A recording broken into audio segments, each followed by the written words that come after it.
Ladies and gentlemen, let's give it up for your fearless leader. You got it, dude. Let's go. All right. And here we go. Welcome back to the Here We Go podcast. I'm your host, Trent Gang. We got Colin Phillips with us tonight. Colin, we have a victory to celebrate for the first time in goddamn forever, right? Yeah, we do. How you feeling? I think our overrated head coach saved his job, but there's a lot of really good things to build on and learn from this game. So pretty happy about it for the most part. I literally, after the Bengals loss, so me and my buddy at work kind of went through a little exercise. We just kind of went through the rest of the schedule, and we kind of broke it down amongst games. So there was 5 games that we called the gauntlet, those being Green Bay, Indy, Detroit, Buffalo, and LA. And we said, hey, if we could steal 2 of those games, we're in a pretty good spot, right? We just stole 1. Obviously, we didn't beat Green Bay, which wasn't going to happen. And then the 2 games that we considered just like, let's call them layup games, Chicago and Miami, got to win those 2. And then the rest of the way, I mean, if we can win 3 out of the next 4 divisional games, we're in a pretty good spot. We're looking at 11-6, staring it in the face. So I'm glad we stole it. Glad we stole one of the gauntlet games. That's probably the second best team we'll play all year in the regular season, realistically. What up, Smitty? Smitty is part of the Colin Phillips FC. I love it. Dude, I was in shock. I'm not going to lie. The first drive where they worked their way down the field, they scored. I'm like, here we go. Like, second drive started to look like it was going that way. And I'm like, yeah, okay. We might be down 14-0 pretty quick. Yeah. Some things happened. It turned it around a little bit, and I was like, okay, there might be some hope. But I had very low expectations. I had very low expectations. Very, very low. I was very surprised but very happy. So yeah, absolutely. I think the most obvious thing to point out in this game, defense was fucking dominant, dude. They were dominant. This is the highest, probably the most efficient team we had seen coming into a week in a long time in the NFL. I mean, the Indy offense was just cooking on all cylinders. What exactly do you feel like we did differently in this game as opposed to Green Bay, where Jordan Love just ate us alive? And then even Cincy game where Joe Flacco ate us alive. Like, what changed, in your opinion? Well, we did a lot more too high. I think Duggar is probably like a demon. I mean, I don't know. Ramsey had a bunch of free safety snaps from what I'd seen from, I don't remember. Probably Tommy Jaggy. That dude is the absolute fucking goat with like the snap alignments and the grade updates and stuff. Like, he is the absolute best. But yeah, I'd seen like him and Duggar, Ramsey and Duggar both played like over 40 snaps at like 2 high, 1 high. And so that was obviously good to see. And then we blitzed a lot less often. It's kind of funny. The last podcast episode you and I did, Trent, I talked about Braden Fajoko's post. I think we had screen shared it to where it's like blitzing needed to be less of a fastball, more of an off speed, a curveball, a changeup. And I'm pretty sure when they blitz, if I'm not mistaken, we only blitz on 28% of our defensive plays. Yeah. So, like and I don't know how many plays we ran on defense. I mean, I can look. I'm actually going to look right now. Let's see. Patrick Queen played 78 snaps. So we obviously played 78 snaps on defense. And 28% of that, I mean, that's obviously not a high number. Let me do the math real quick. Only 22 plays we blitzed. So, yeah, I mean, it definitely became a lot more of an off-speed pitch or a changeup this week, which clearly worked. I mean, how many pressures? Didn't we as a team have 16 pressures if I saw?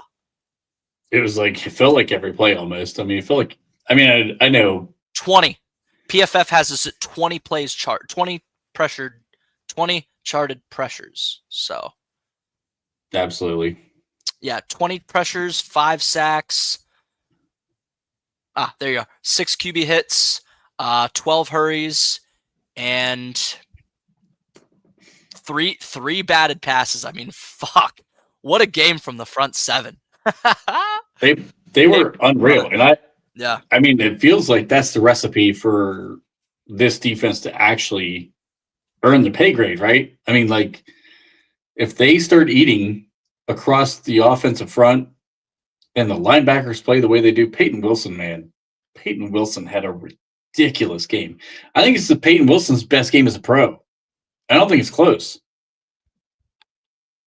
Like, no, it's not. I mean, the only one that would even be in contention would be like the week 6 game at home against Baltimore last year, but this game was even so much better than that. I mean, dude, he plays. It's what you and I, my number one gripe with this team, as I had said after the Green Bay game, was, dude, this team, we're having issues with the lack of effort, and Peyton Wilson plays with unbelievable effort. And I thought Kyle Duggar played with awesome effort. We know Ramsey plays with effort.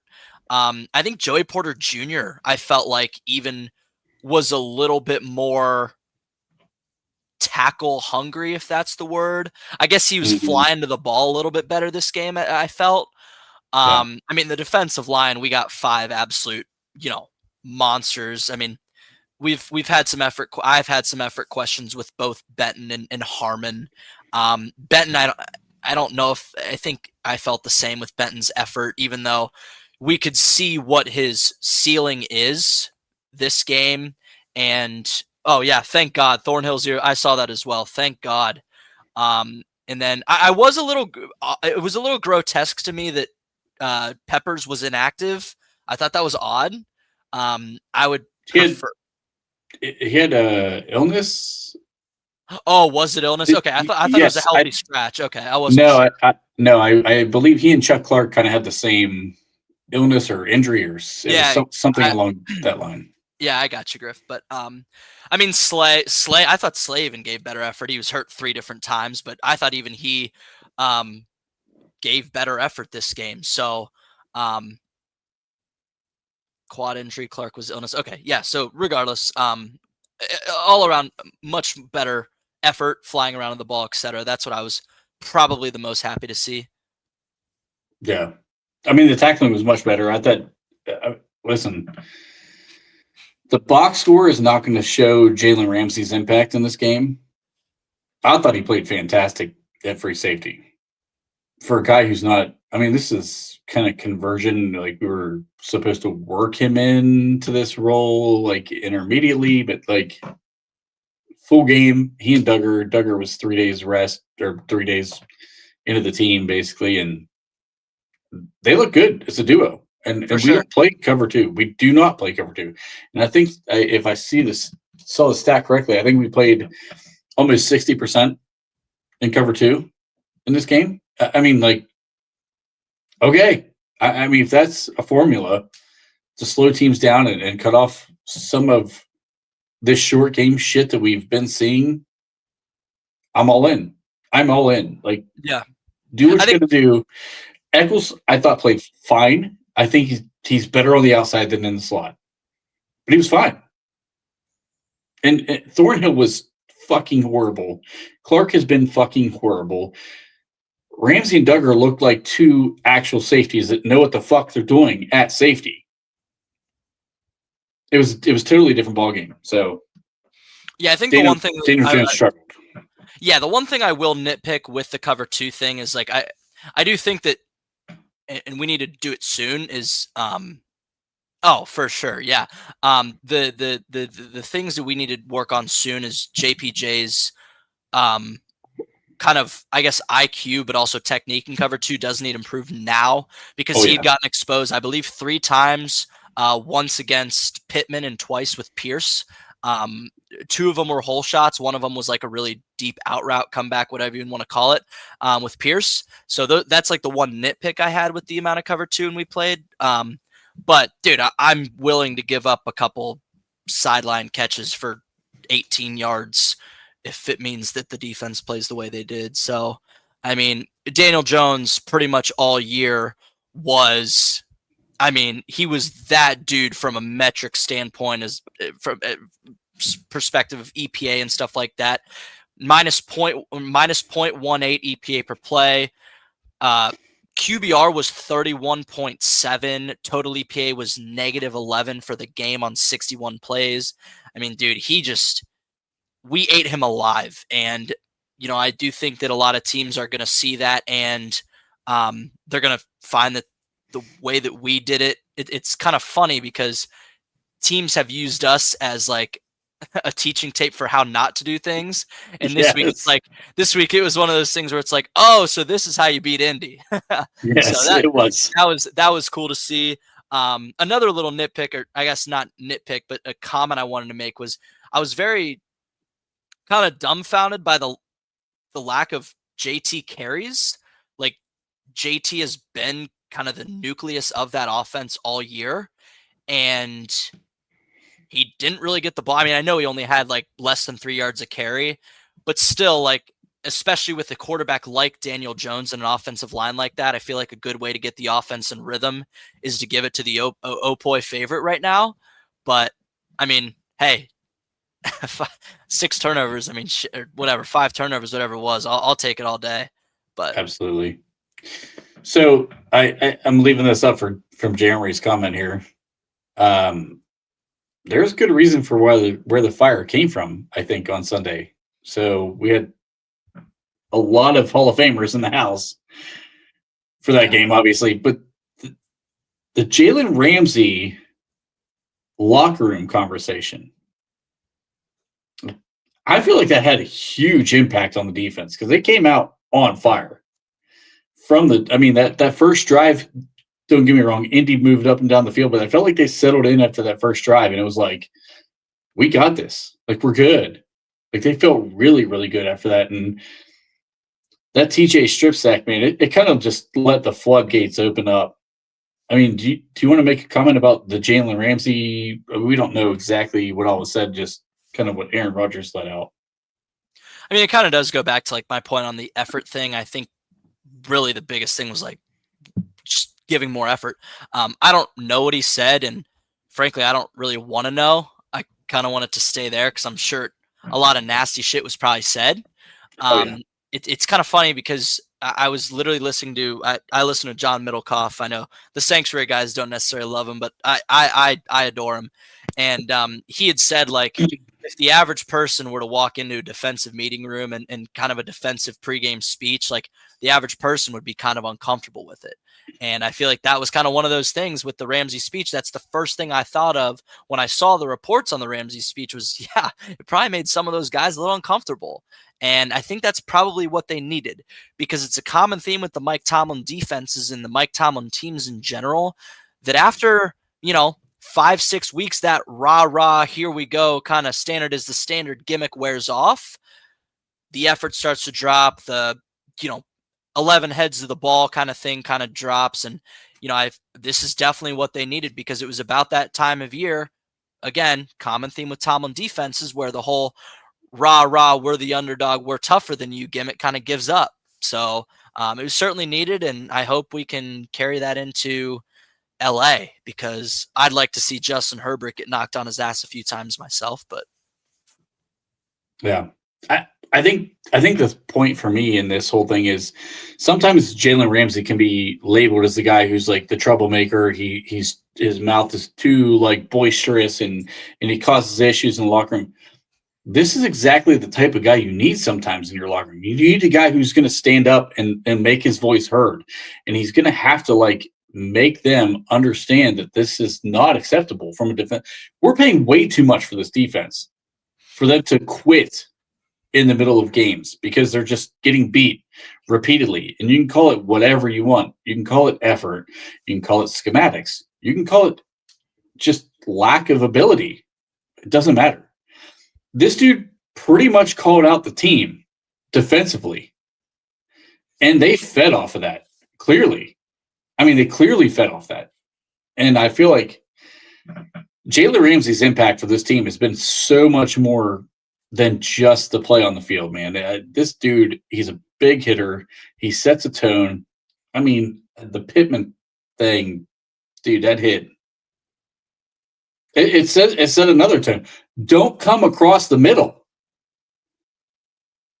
If you want to, I mean, we'll take 15 yards if you're going to get knocked the fuck out, dude. If you can't get your feet underneath you when you get hit, don't come back here.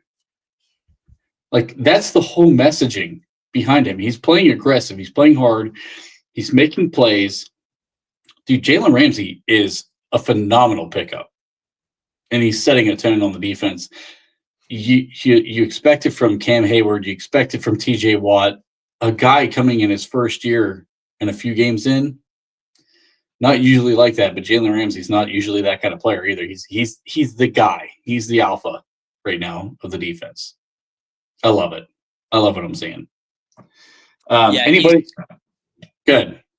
I mean, I'm totally agree with you. I mean, he's just the way the whole year has gone. I mean, Queen has struggled. He's been very inconsistent. TJ Watt was a ghost until, like, he's been a ghost in 68 games we've played. Cam Hayward's, it started the year with the whole contract bullshit and then shit his pants against the Jets, et cetera, et cetera. He's definitely the nucleus of this team. And yeah, I mean, I agree with Griffin 100% here. Like, we kind of needed that mean streak kind of player because TJ Watt, and again, this is from the outside looking in, and we've seen it for 8 years of TJ Watt. He's probably not the most vocal, rah, I'm the dickhead of the team and I'm going to get on your ass guy. Cam Hayward's probably really not like that either. I don't imagine Patrick Queen would be like that. Yeah, right. TJ's kind of the all-American kid. And Ramsey really, he's just kind of the mean guy. And Minka really wasn't that guy. I loved Minka. He's my favorite player that's ever worn the uniform. But he definitely wasn't that guy either. I mean, he had made some comments after games a while, obviously, when we were struggling that 1 year in 23 about, if you want to, enjoy the fruits, you have to, toil for it and, have the labor and whatnot. But I agree 100% with what Griff said. He is the mean guy, and he's probably the thing we need the most on this defense, especially defense with so many personalities, so much money invested. Like, these guys are all so rich and have so many different personalities. And I said that at the beginning of the year. I'm very curious to see with all these different personalities how they gel together. So, yeah, it's if you look through our history, the great defenses that we've had have always had that guy. Right? James Harrison, Jack Lambert. Harrison, Jack Lambert. You can say Joey Porter Sr. was that guy. You had the guys that barked. You had the guys that fought. You had the guys that hit. You had Greg Lloyd was very much in that category. I think you could throw Ryan Clark in there as a player, commentator. But but the player, I mean, these guys were the guys that came to make sure you regretted your decisions as a football player. Like, Jalen Ramsey's becoming that guy right now in the modern day form of the NFL. Like, we need that guy on the defense. Yep. Got to have a tone setter. So, anybody else on the defensive side of the ball that kind of caught your eye, impressed you that maybe we haven't talked about so far?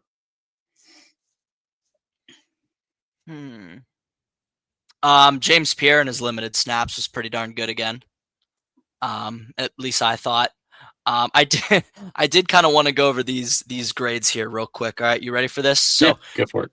No. This guy we forgot. How about 56? How about 56, Trent? How about 56? How good is that guy? One goddamn game. All right, I'll give it to you. I'll give you your flowers on that one. It's all right. No, it's all right. Listen, I don't hate him. I really don't hate him. I don't hate him. He's all right. We'll get past that. I don't really care. Herbig's my dude. But that's all right. Well, I'm going to go over a quick thing here called pass rushing grades by PFF here. Alex Highsmith, 84.4. TJ Watt, 78.4. Cameron Hayward, 77.6. Patrick Queen, 75 flat. Keanu Benton, 73.1. Peyton Wilson, 69.3. Derek Harmon, 52.8. Nick Herbig, 52.6. I think it's a little unfair with Herbig, but feel like he did get a lot of run defense snaps. He played fine. Like was he fine. wasn't. This was not a good game for him. He played He graded fine. out average. He graded out average. So him and Harmon were both graded out pretty average. Yeah. But I just want to say like that. I mean, dude, if we could, I mean, dude, that's 6 guys above 70, and they grade very, very harshly on their grading metric. So yeah, and that's again against a really good offensive line. All right.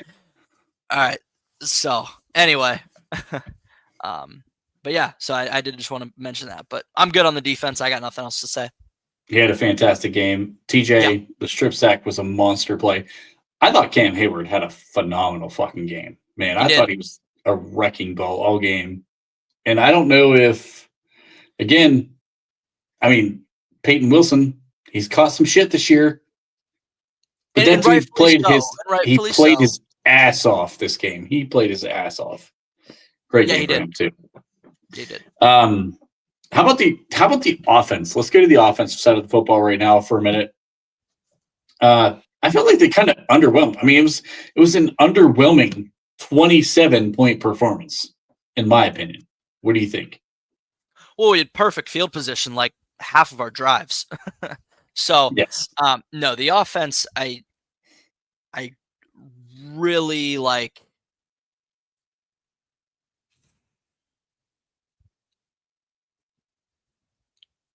I'm really starting to get frustrated with it because I feel like, a lot of last year and even going into this year, the whole thing was, hey, we're going to have some uncomfortable conversations about Arthur Smith, maybe Mike Tomlin's in his ear. I don't think Arthur Smith's called a bad game yet this year. Maybe Seattle, but Seattle's clearly a top 3 defense in the NFL. Yeah. Right now, I'm very concerned about this whole Aaron Rodgers guy because if you look at the game the offensive line had, Isaac Seumalo, 86.7 grade. Zach Frazier, 84.2. McCormick, 83.1. Fautanu, 80.5. Broderick Jones, 64.7. That is cumulatively our best offensive pass blocking grade performance since 2020, when Big Ben did the same shit where he'd throw the ball in 1.1 seconds every single play and it'd be a dump off to Juju or Eric Ebron. Now, it is becoming very concerning because the Colts do not have an all-world secondary. Now, granted, now with Sauce Gardner, that's a different story. But Charvarius Ward was hurt. Jalen Jones is an average at best corner. That cornerback 2 spot's been a massive hole for them. Xavier Howard in 2025 started like half their games already. They don't have a premier edge rushing unit. Say what you want about Buckner. Good player. Latu, I thought it was batshit crazy that they took him over Jared Verse, and the results have said the same. Right. Kwity Paye, very, very, very underwhelming defensive end in the NFL. Troy Fautanu had him on skates. Okay. I don't know why Aaron Rodgers, for a team that scored 27 fucking points, Trent, our quarterback had a 0.7 total EPA in 40 plays of offense. His average depth of target, Trent, was 2.9 yards. Trent, 2.9 yards. 2.9 yards, my friend. I mean, it's becoming a serious issue with Aaron Rodgers and the whole, like, getting the ball out lightning quick. I mean, we pay DK Metcalf 30 million American United States dollars a year, and his average depth of target is over 2 yards less than his entire career on average. He averages 13.4 ADOT. PFF has him charted for 11.2 this year. And that's going from 2019 to 2024, a massive sample size. I just have no idea why you're going to pay a guy $30 million. You're not going to throw him the ball. If you watch the film of games, I know these cute little Steven Patton analytics charts will tell you he's not a very good separator. He does win on routes. He does. Those in-breaking routes, those bang 8 post routes, those 5-step slant routes, even on go balls. I counted numerous times when I would literally be in the game and be like, you had DK on the other side. And then he takes some bullshit ass fucking check down to Jonnu Smith that goes for 3 yards. I just don't understand, Trent. DK's average depth of target this game was like 3. He caught a screen and then caught a 5-yard hitch. The fuck is that? You didn't target him after the midway point through the second quarter. You're telling me you're going to pay a guy $30 million and you're going to go 42 minutes without targeting him the entire second half in a close enough game? What the fuck? I don't understand. Okay? It's embarrassing. It's like I truly can't wrap my head around it. So I don't know what the fuck Aaron Rodgers is up to right now. I don't know what he's doing. But we can't win games with a 2.9 ADOT in a game as that we also don't run the ball very efficiently. So I don't know if it's an Arthur Smith thing. If it's an Arthur Smith thing, put his head on a stick in the middle of Pittsburgh. If it's an Aaron Rodgers thing, somebody tell him it can't happen, because I got nothing else for the offense other than that. It's been frustrating me for about 4 or 5 games now. Green Bay, I gave us a pass. Cincinnati, I gave us a pass because we still scored 30. But this game here really ticked me off on offense. So I don't know. What do you think? I'm going to answer this if you didn't hear for real, Jeremy. Yeah, they definitely traded Sauce for 2 first-round picks, A.D. Mitchell, and I think the Jets, quite honestly, won that trade. I know the Colts need a corner, but Jets fleeced them. Jets fleeced definitely won that trade by a mile. Jets fleeced them. Jets had a really good trade deadline. Yeah. So I'm going to get into the offense. I really honestly thought Arthur Smith called probably his worst game as a coordinator in Pittsburgh in this game. I also expect a Hall of Fame quarterback who's a surefire first ballot Hall of Fame quarterback to check out of some of these dumbass plays. But at the same time, when you see a cover 2, run the ball. Like just run the ball. If you see they're in cover 1, check out of the run and throw the fucking ball. Like DK Metcalf is 1-on-1. If you have the safety on the one side of the field, get Raymond Wilson and Calvin Austin and Pat Freiermuth on the other side of the field and let these guys get open. Like, quit, for the love of fucking God, doing the opposite of what you need to be doing on these plays. We got down to the goal line on our first real offensive drive after the 3 and out. And we ran 3 of the dumbest plays back to back to back that I've ever seen in my life. I mean, it's that slant route to Darnell Washington, that pop pass basically on what ends up being more or less an end around for DK Metcalf, and then another fucking slant route to Darnell Washington instead of DK Metcalf, who's also just as covered right in front of Darnell. I don't know how much of that is on Aaron Rodgers and not checking out of plays and just wanting to get the ball out of his hands. I highlighted Friday before the Colts game that I felt like there are times where Aaron is getting rid of it too quickly. I showcased the play where I'm sure every Steeler fan in here remembers the pass to Spencer Anderson. If Aaron just looks to the right, DK's streaking down the field for a fucking touchdown on that play. I mean, it was not even remotely close to anything but a touchdown. He had 5 yards of separation. He was pulling away. The safety was not fucking anywhere near covering him. So I agree with you, Colin. There is an Aaron Rodgers issue with this whole mindset of trying to get rid of the ball too quickly. How much of this is Arthur Smith? I don't think it's a lot, because I've seen a lot of what Arthur has called. I thought this game in particular was bad for Arthur, but I totally agree with you. In the totality of the season, Aaron's getting rid of the ball way too quick. The offensive line is getting better. He's not adjusting. He's not. Troy Falatanu, you and I were the fucking first people cheerleading that motherfucker from day one. He is starting to play like the guy we drafted. You've basically got whether or not Sayamalu's in the lineup and whether or not you believe in Broderick Jones, I think Broderick's played pretty fucking fine. I think PFF is a little hard on that kid, to be honest. Like, he's been okay. He's not great. He's not the best left tackle in the NFL. But we've always said you just need middle of the road play from the offensive line, and this offense can take off. They're doing it. They're giving it to him. He's not taking advantage of it. That's kind of my takeaway from all of Sunday is I agree. I totally agree with you. The offensive line is giving him what he needs. Aaron's not taking advantage of it. Yeah, I mean, dude, our team's highest average depth of target is Connor fucking Hayward. Crazy. What are we doing? What the fuck are we doing? What the fuck are we doing? I mean, Johnny Smith and Pat Freiermuth combined for $22 million a year. Pat Freiermuth's average depth of target is 6.8 and Johnny Smith's is 4.1. Are you fucking kidding me? I mean,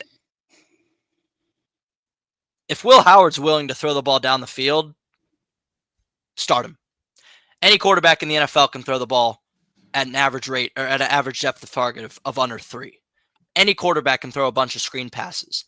I'm looking at Aaron Rodgers' passing chart on Next Gen Stats. He attempted 4 passes past 10 yards, completed 2 of them, 1 for a touchdown to our $12 million tight end who's finally in the offensive game plan. He attempted 10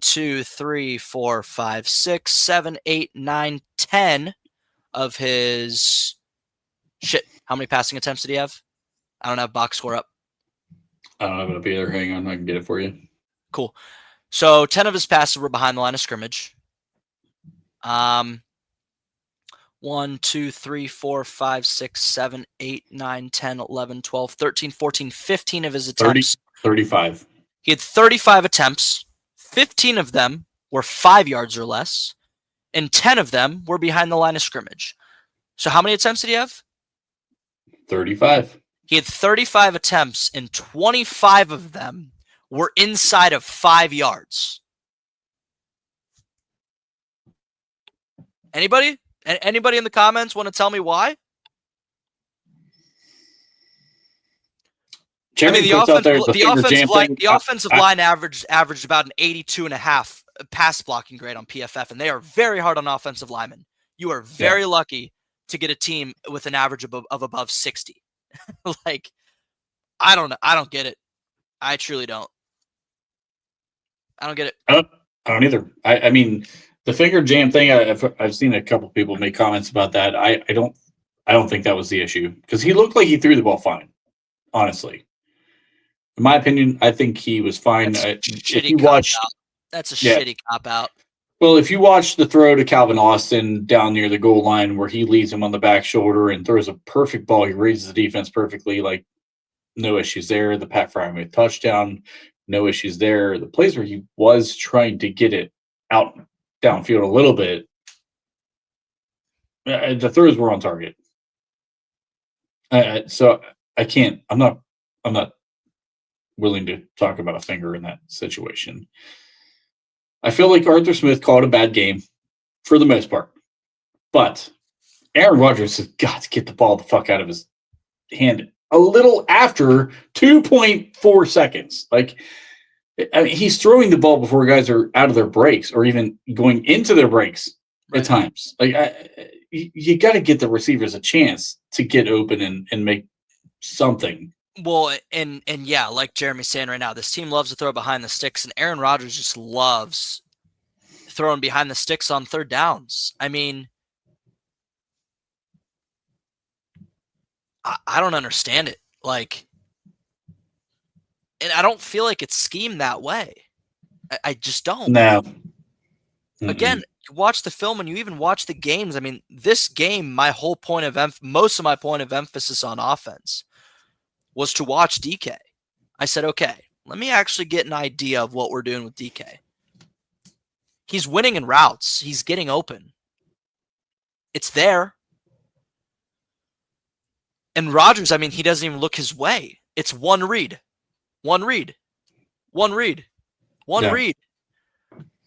And it's not even like my biggest gripe with the Green Bay Packers, because if not for the Steelers, I watch the Packers because I love Jordan Love. I like the team, et cetera, et cetera. I get furious about the amount of designed screens that they run. And with them, it's obvious. With Matt LaFleur, it's obvious. They're clearly running a designed screen. Yeah. But Jordan Love, even when he's throwing behind the sticks, he still goes through 3 or 4 of his reads. And I'll tell you right now, he gets pressured a lot more often than Aaron Rodgers does. Or not a lot, a little bit more often than Aaron Rodgers does. For Rodgers, it's like he doesn't even go through one read. It's like snaps the ball, takes one step, bang, screen, bang, behind the line of scrimmage. Why?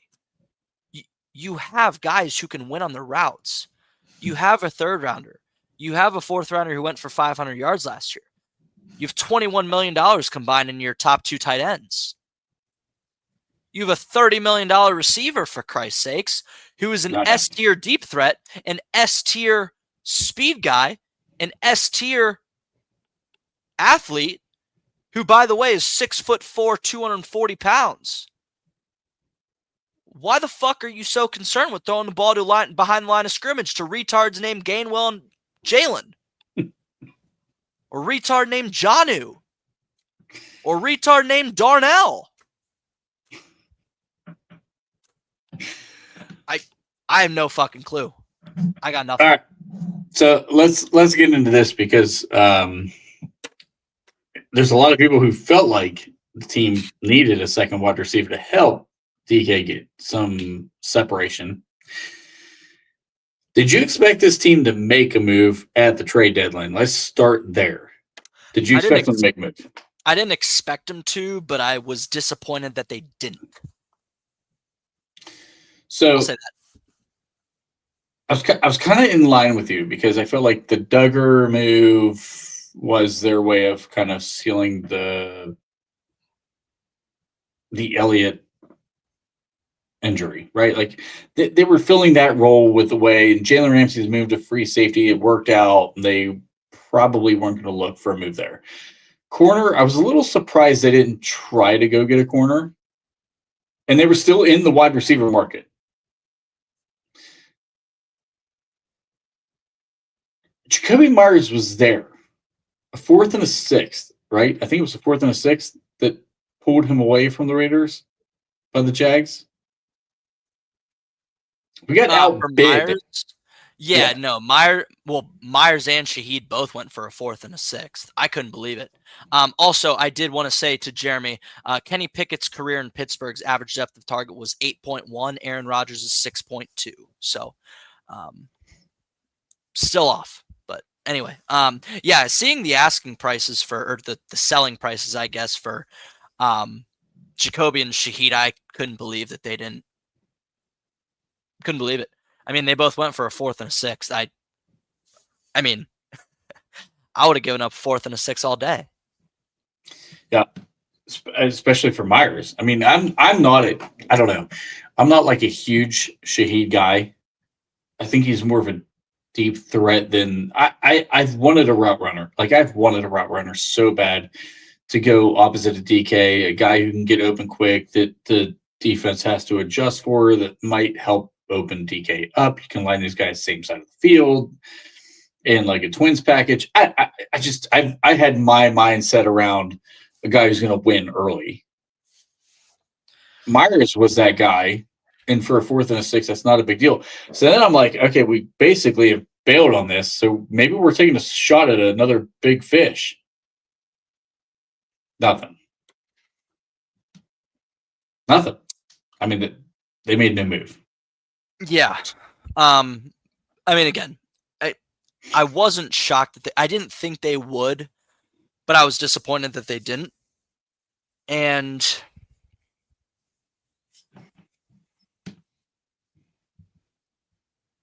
I can't say I necessarily blame Omar for not. I mean, again, we have a quarterback who doesn't throw the ball downfield. I mean, our $30 million receiver, I don't even think has 50 targets on the season yet. And we're 8 games in. Pretty sure he has 47 targets. And he makes $30 million a year. So, I mean, how many fucking targets would Jacoby Myers or Rashid Shaheed get in the remaining 9 games? Or wait, yeah, 9 games. 30? And this again, it goes back to my Rodgers thing. I don't care if you have to literally throw into quadruple coverage. If you have a $30 fucking million receiver who's getting less than 5 targets a game, you need shot now. Like now. JSN, albeit as a fucking superstar, gets like 14. Puka Nacua gets like 12. Neither of those guys are making close to $30 million a year. Right. Neither of those guys are even close to 6'4", 240. I don't give a fuck if you have to. I don't care. I don't care how they do it, but it's got to change. And that was my sentiment with the whole receiver thing. I don't want to trade for another receiver because I don't want to sit there and listen to the fan base bitch about, oh, Jacoby Myers got 1 target last game. He got 3 targets the game before and got 2 the game before that. Well, no fucking shit. Our quarterback, who's been in the league for 18 years, won't throw it to our $30 million receiver. Our average depth of target for our $11 million tight end that we traded for is less than 5. We have a $12 million tight end who's less than 10, who went an entire 2-game span with 1 target. The fuck are we going to trade with another receiver? I don't know. I was disappointed, but I wasn't shocked. All right. So if you could have made a trade, Myers. Number 1, would you have made a trade?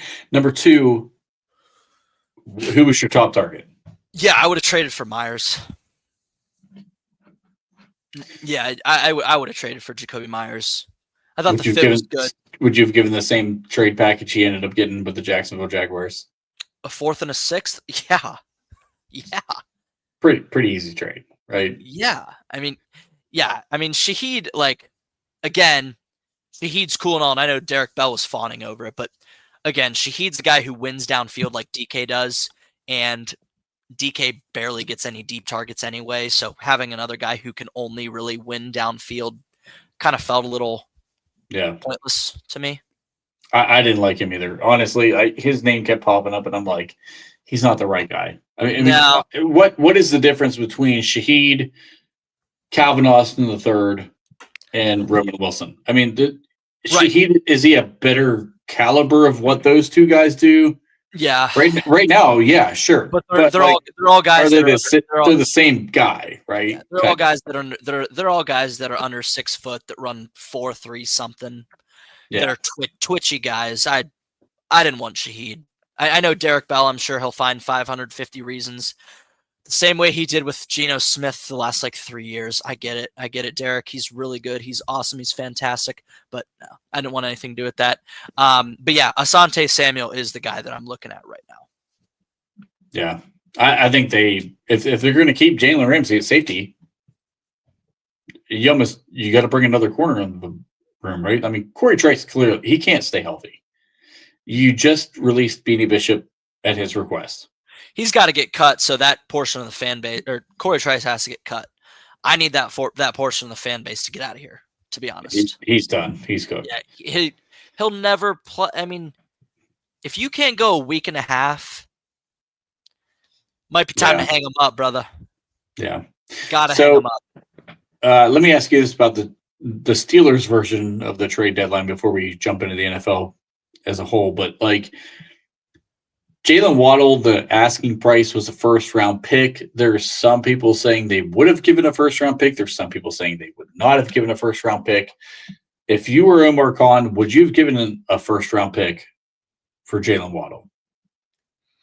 No. I agree. I was not in that boat at all. We don't target a $30 million receiver. Why would we target Jalen Waddle? Yes. You have a 2nd-round pick in DK Metcalf. Right. There was one guy who I thought might trickle into this market, like kind of as like a backdoor person. And it was Garrett Wilson because the Jets were just selling off everybody. You probably could have convinced me that I'd give a first round pick for Garrett Wilson if we know Aaron's coming back for another season. So I think that he's legit. Zach Wilson had 1,000 yards. He had 1,000 yards for Zach Wilson as his fucking quarterback. Zach Wilson's what? Is he even on the sideline on Sundays at this point? Yes. Like, come on. He's nobody knows where he's at. He's Miami's backup, but yeah, I know, but come on.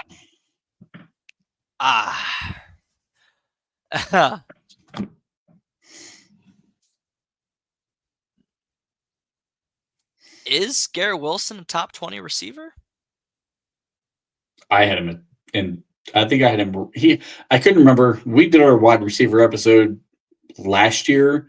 I had him somewhere between 13 and 15. I couldn't remember where I had him, but I had him somewhere between 13 and 15. I might be able to. I'd say it's probably closer to 17, 18, but I mean, you gotta take into consideration who he's playing with, the quarterbacks he's played with, the fact that he's had 1,000 yards basically every season with those shit ass quarterbacks he's played with. Like, he's pretty legit. I guess kind of my thing is like I would never trade a first rounder for a receiver who doesn't have an S tier trait. There's nothing that Garrett Wilson does that I could say, yeah, that's S tier. DK Metcalf has monster athleticism, Greek god size, and he's an S tier deep route, deep target, whatever. He's an S tier run after catch guy too. I mean, when he gets moving, son. Right? So I guess that's kind of my rationale with Garrett Wilson's elite route runner. He's not elite. He's not, okay, maybe an elite route runner, but is he an S tier route runner? No. There's nothing, and again, I'm not saying he's a bad player. I think he's a very good receiver, but I'm not giving a first to a receiver that's a dime a dozen size that doesn't have an S tier trait. So how about this? His catch radius for his size is pretty fucking great too. I mean, he doesn't have Pickens catch radius, but he has pretty damn, for his size, it's comparable. But I think if you feel like, so here's my rationale behind the first round.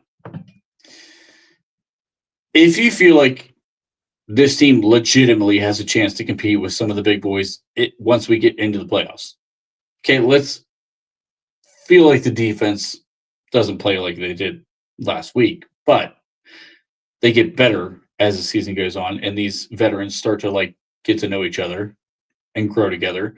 But you need an offense to carry you because the defense is just not what you paid for. I might have paid for a wide receiver in this market, but the problem is, I don't know if they wanted to because the draft's in Pittsburgh next year. They might want to keep the picks. If we draft a receiver next year in the first round. No, I'm not even talking about that. I think maybe they just wanted to keep all these damn picks because they're going to be on the fucking clock all the time in Pittsburgh. Yeah. Are we really just tossing away Jacoby Myers because the fucking draft's in Pittsburgh? I'm not saying that's actually my argument. This is what I'm hearing online. Again, like I said, it didn't surprise. I didn't see us being shoppers, man. I just didn't see it. I mean, I don't care. I doubt DK Metcalf likes Aaron Rodgers right now. I doubt Pat Freiermuth likes Aaron Rodgers right now. I mean, I don't give a rat's ass what they think about Rodgers. He's 41 years old. He's on the 18th hole of his career, and he won't get our best guys the ball. So, yeah, I don't give a rat's hootin' dick what they think about Aaron Rodgers. But, yeah, I don't know. I couldn't believe Garrett Wilson didn't get traded though. I was shocked with the moves they made. And Breece Hall. I mean, nobody wanted Breece Hall? No, nobody. That kid's fucking good. obnoxiously overrated. But yes, a good player. But yeah, he's a good player. He's explosive. He's a good out of the backfield. Type of running back you could find in any third round. Yeah, he's a nice player. I like him. He is a nice player. I probably fourth or fifth round pick. I mean, they didn't want nothing for that kid. Like nothing at all. I mean, they won the in third. a contract year. Yeah, I know. It was very odd.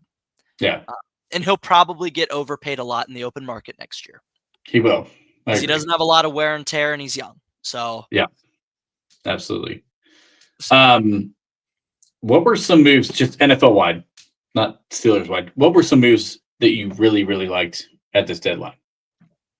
The Sauce Gardner was great for the Jets. I thought the Jets fucking killed that trade. I mean, let's have a perfectly honest conversation about Sauce Gardner. I mean, has he been top 5 in the league for? I put out a tweet today. Sauce Gardner hasn't been top 5 for going on 3 years now. So his rookie year was his best season.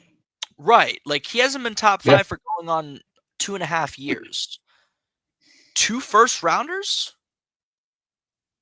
and a really good young second, third option.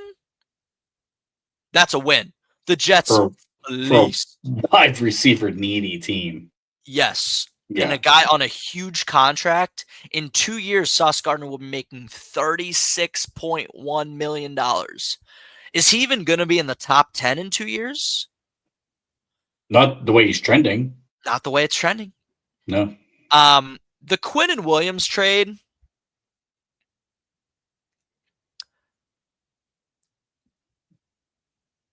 It was odd. I think I'll admit I didn't see the compensation for this one. I think I liked it for both sides. They did get a first and a second, which is always good. Okay.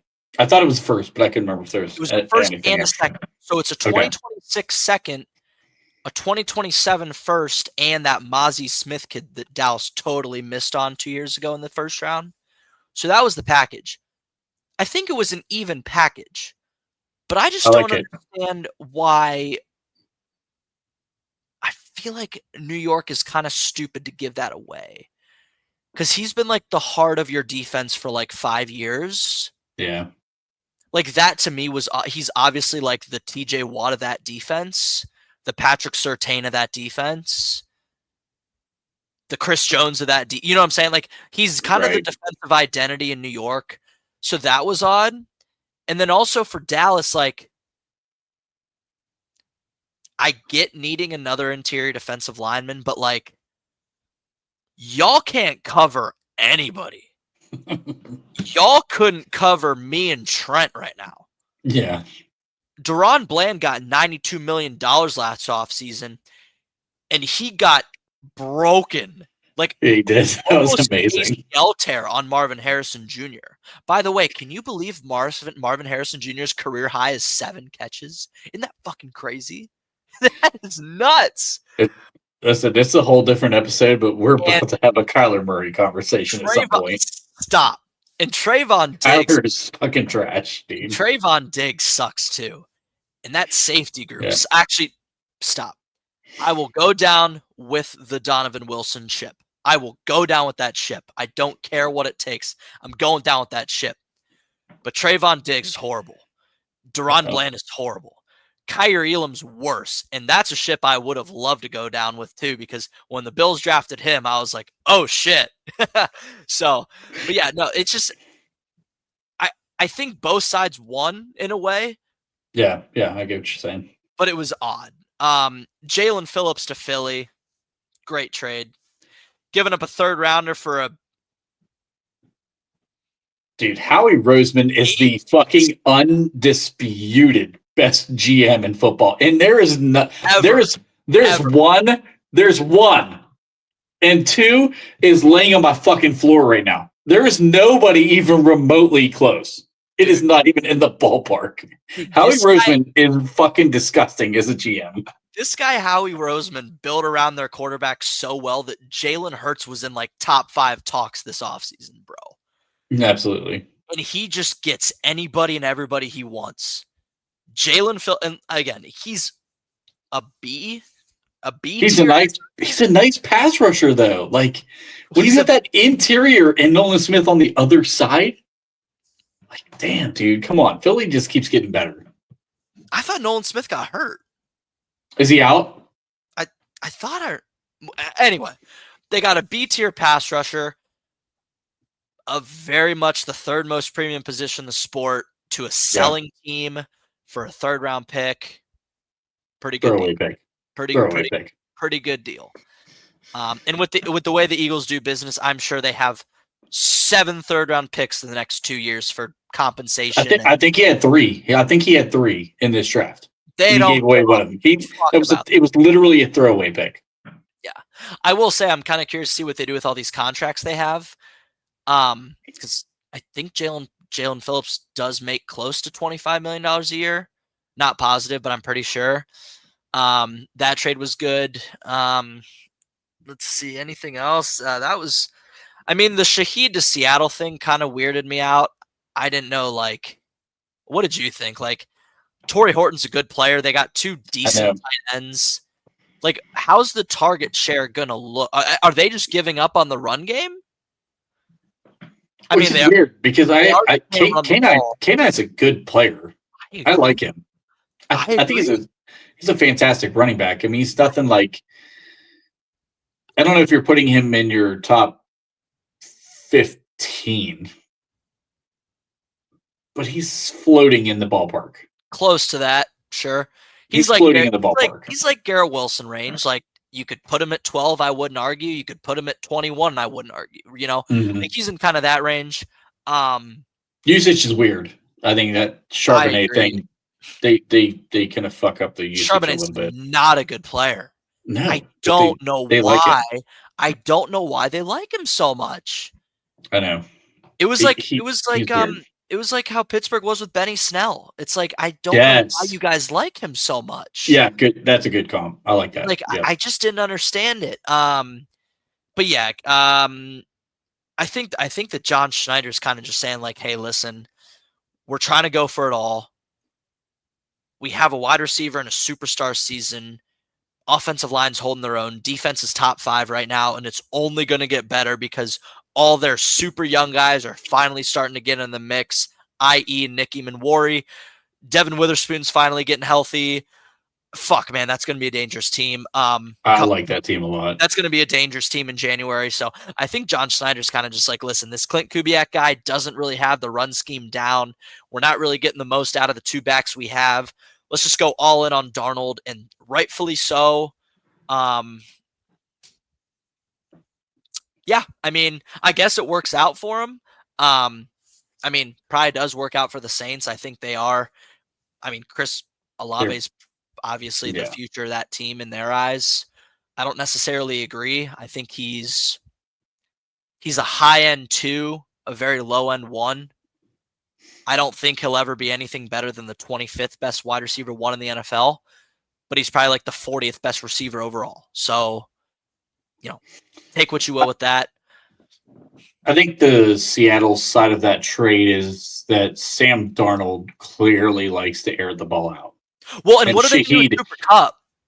That's my thing. Is Cooper Kupp, I think, almost becomes a de facto 3 on the team. He's your safety blanket underneath. 4.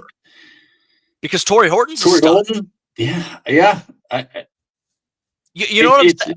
Listen, I was out the whole, like, when Pittsburgh started talking, like, well, the fan base, not the Steelers, but when the fan base was like, go get Cooper Kupp, I'm like, that dude is fucking washed. He is slow. He's slowed down.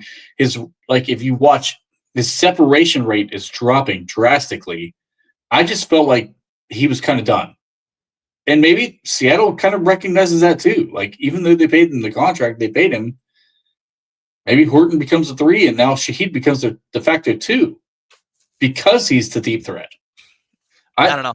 I like the move from the Sam Darnold standpoint and the way that he wants to attack downfield, and he's not afraid to attack downfield.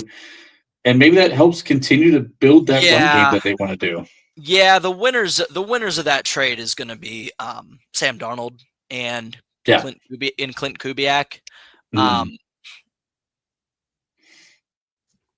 Yeah, I mean, the Saints are obviously in a selling market. It's kind of crazy because like the NFL's in a funny spot because there's like 8 teams who could easily win the Super Bowl right now. Packers, Bills, Chiefs, Colts, Eagles, Rams, If the Chiefs make the playoffs. Broncos, even with if Bo Nix kind of gets shit together. I mean, Yeah. there's a lot of teams who could win right now, win or go deep right now. I'm probably missing somebody, so Chad, if I am, please kill me. Oh, Seattle. But there's also like 49ers, if they ever get healthy. Probably not I happening. mean, But nah, if your 2 best players are out for the year, you're kind of by default dead. yeah. And then They Ayuk as keep well. winning. I don't know. Yeah, they're kind of winning in a Steelers fashion, like in Yeah, they are. yeah, I don't really trust it. But you have like 8 teams who could probably win it all today. And then you also have like 8 teams who are like totally just selling right now. Just selling everything. The Mhm. Jets, the Browns should be, the Saints should be. The Titans definitely are. You know, you just have so many teams. I mean, I don't know what to think about the Cardinals because you got Kyler Murray's contract. That's a weird team. The Bye-bye, Raiders Kyler. should be selling too. It's a really weird spot that like the NFL's in, but it's very exciting. When the NFL's in a spot like that, that's when you get blockbuster trades. But I expected to see more trades go down. I did So too. I did expect to see more. There was only like 6, 5. Yeah, there's some teams hanging around that I wasn't ready for them to be hanging around. The Bears keep pulling out some wins that I didn't think they would win. The Panthers. I mean, the Panthers. Who would have thought the Panthers would be a winning football team? Panthers are 4. No, they're 5-4. I think 5-4. Yeah. 5 I mean, like, 4. who's ready for that? Like, I don't know. Been kind of a weird start to the season, and I think it's thrown off a lot of the trade market. Which is Well, fine. and It's exciting.